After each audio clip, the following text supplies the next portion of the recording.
Now they say success is an iceberg, right? Why do they say that? Because when you look at an iceberg, it's what? Huge, right? You could see it, right? And you're like, wow, look at that, right? And that's what we do. You know, we look at these great athletes and we're like, wow, man, look at that guy. Look at that girl. Look how fast this one could run a 40. Or look how fast that one could run a 40. Look how strong this person is. Look how wealthy this person is. Look how many sales that person has. But at the end of the day, we see that because success is public. Juice? I'll say it again. Success is public, right? Just like an iceberg. You see a big chunk of it hanging out of the water. And that's why you say, oh, look, that's an iceberg. So success is public. We see that. We're like, wow, that person's famous. Oh, look at that actor. They're doing great. Look at this hip hop artist or rock star. Look at what they're doing. Look at the Grammy. Look at this. Look at that. Look at that money. Look at that car. Because you could see it. But is that all success is? No. Not even a little bit. Success has many different attributes, and most of them go unseen. In sales companies, I see it all the time. Oh, that person's only a top writer because they must give them all the good leads. Don't you think if we had a place that was all the good leads, we just give them to everybody and make as much money as possible? Juice? I see it on the football field. I see it on the lacrosse field. I see it on the basketball court. I see it in sports all the time, right? The players who are on the bench, they look and they go, oh, you know, he only starts or she only starts because the coach likes them better. No, most coaches want to win. Juice? So the ones who play better, the ones who are coachable, they're the ones who usually get the most play time. Right? Yeah. But why do they say that? Because all they see is the final result. They don't see everything that goes into it. And there's a lot of things that go into your success. One of them being persistence. Persistence means that you keep going, you keep going, you keep going, you keep pushing over and over and over and over again. Because success is like a mountaintop. Right? And unfortunately, there's no escalator to the mountaintop.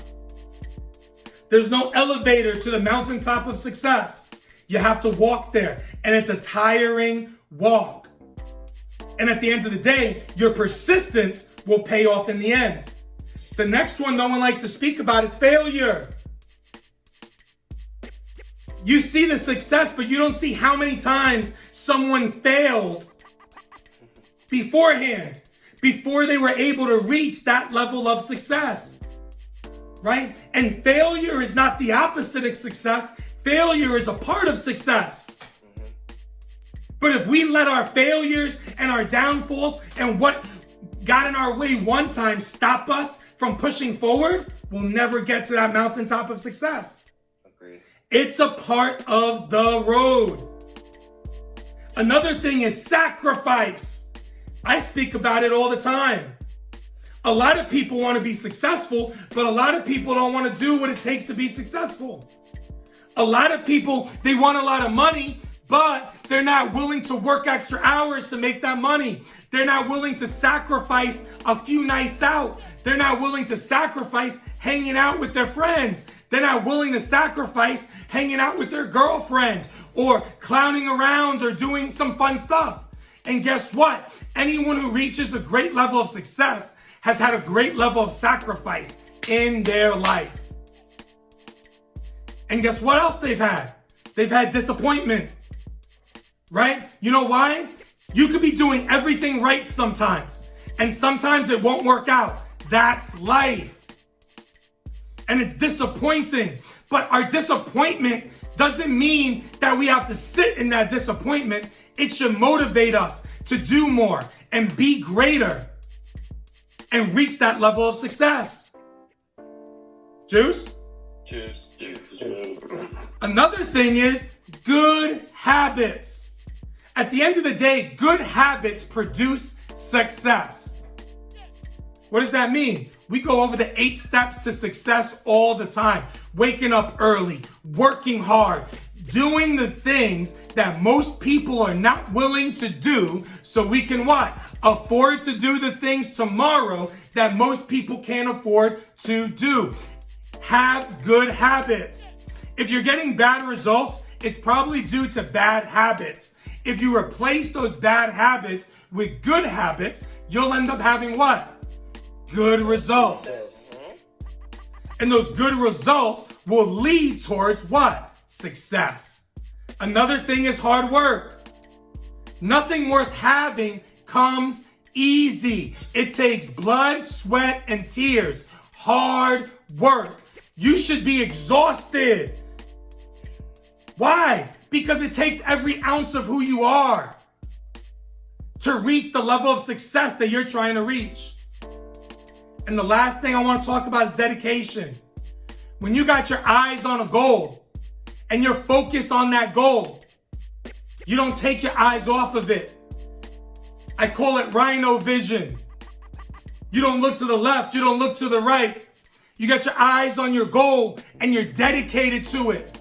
So you don't stop. If that means you got to work out twice a day, 3 times a day, you do what it takes because your eyes are on your goal. Whatever it takes is what you do because your eyes are on your what?